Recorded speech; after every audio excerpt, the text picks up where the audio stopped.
proceed to the next talk, which is on orbital infection. Orbital infection can be caused by bacteria, fungus, or virus. The bacterial infections, the common bacteria we encounter are Staphylococcus aureus, Streptococcus pyogenes, Klebsiella, and in endemic areas, methicillin-resistant Staphylococcus aureus. Now, what are the investigations? As I've already told you, is a complete blood count and the peripheral smear is the first line. Blood culture, culture from surgical aspirate. Blood culture is not very conclusive. Yes, from the culture from surgical aspirate, sometimes give us the clue. And obviously the imaging, the CT scan is of choice.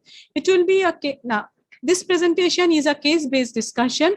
Now, I'll discuss the first case as a small child who presented with inflamed red eye with excoriation, and there was a mild proptosis also. The eye had a discharge, and this patient, it was very difficult to open the eyes. There was a history of some insect bite. Now, keeping all this in mind, we went for an imaging because it's a small child with pictures like infection. So imaging gave us a picture of a preseptal cellulitis. There was a diffuse soft tissue thickening and areas of enhancement anterior to the orbital septum. Now, what is the plan of management for preseptal cellulitis? The first important point is a close observation of the patient to see that it is not turning into an orbital cellulitis. We have to put the patient on antibiotics. It can be oral, it can be systemic, intravenous. Now, the antibiotic combination can be amoxicillin, clavulanic acid, or first generation cephalosporin, the analgesics and lubricants as the situation permits. The second case here, the lady with the inflamed proptosed eyelid with the conjunctival prolapse. Now, the CT scan orbit showed extracorneal soft tissue mass with fat stranding along with sinusitis. It was a case of orbital cellulitis. Patient had a history of fever. Now, how to manage a case of orbital cellulitis? The first point, that patient has to be admitted in a hospital.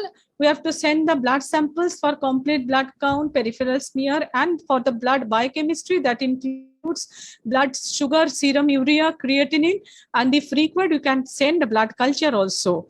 Now, the radiological facility, if it is available, even if it is not in the scenario, we have to send the patient for a CT scan. And without waiting for the report of the CT scan, we have to start the patient on empirical antibiotic therapy and analgesics as necessary. Nasal decongestant drops to be put 8 hourly. ENT and pediatric opinion is sought as required. We have to assess the patient twice daily as vision, extraocular movement, papillary reaction. And after obtaining the CT scan report, we have to decide what to do and whether there is any emergency surgical intervention required or not. Now, what is the antibiotic regime? Vancomycin, clindamycin, plus third generation cephalosporin combination, or an ampicillin sulbactam, or an amoxicillin clavulinate, or a piperacillin tazobactam. Now, amikacin or empiric coverage for methicillin resistant Staphylococcus aureus for areas of endemic for the organism. There are many recommendations. Now, commonly, the combination of cloxacillin and third generation cephalosporin or fluoroquinolones are used as the starting antibiotic empirical therapy.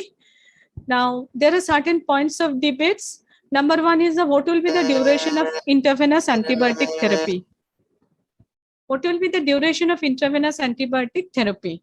It should be such that, number one, patient will have a sustained recovery, and secondly, it will prevent relapse and readmission. So, approximately 2 weeks time is required. We have to resort to surgery if there is development of RAPD at any point of time, the failure of the fever to abate within 36 hours, clinical deterioration after 48 hours, and lack of improvement after 72 hours. Now, considering this is the case 3, it's an inflamed eye with proptosis and hypotropia and mild exodeviation. The axial section of the CT scan orbit showed a medial juxtaosseous collection with peripheral enhancement along with the sinusitis. It was suggestive of a medial subperiosteal abscess.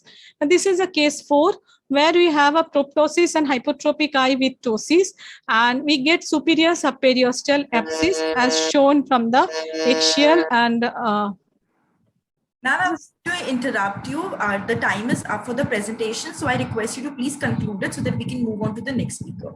Madam, it is my second topic, and it is I have continued the 2 presentation simultaneously. Each speaker is 15 minutes for us this time. So each speaker is getting 15 minutes for their presentation. So okay.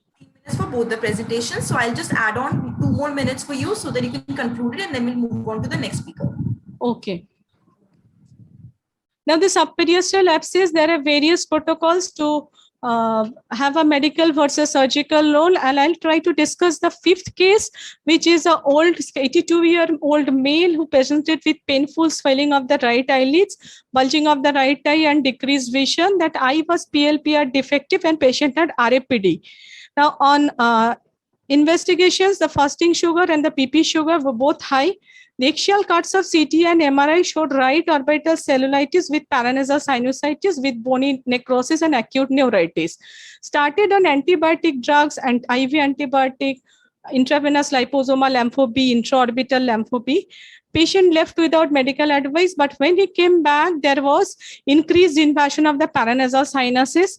And then diagnostic endoscopy, it was a black eschar in the nasal mucosa, and we did an endoscopy guided nasal swab. So we got a fungal hyphae. Extended enucleation with endoscopy guided sinus debridement was done with the AMPO-B irrigation under GA, and samples were sent for histopathology and microbiological confirmation. And it came out to be a case of mucormycosis. So in this pandemic situation, it was a case of orbital mucormycosis, and it had the risk factors many presentations. The investigations include the imaging, histology, and different alternative techniques. Now, proposed staging of ROCM system has come up in the COVID mucor guidelines and the treatment also, where the basic thing is the local debridement of the necrotic tissue and establishment of adequate sinus drainage. Now, this is the case 6, where we see myocystic sarcosis and the treatment of it being albendazole and visolone. So the take-home message is high index of suspicion, prompt management, and surgery when it is indicated. Thank you very much.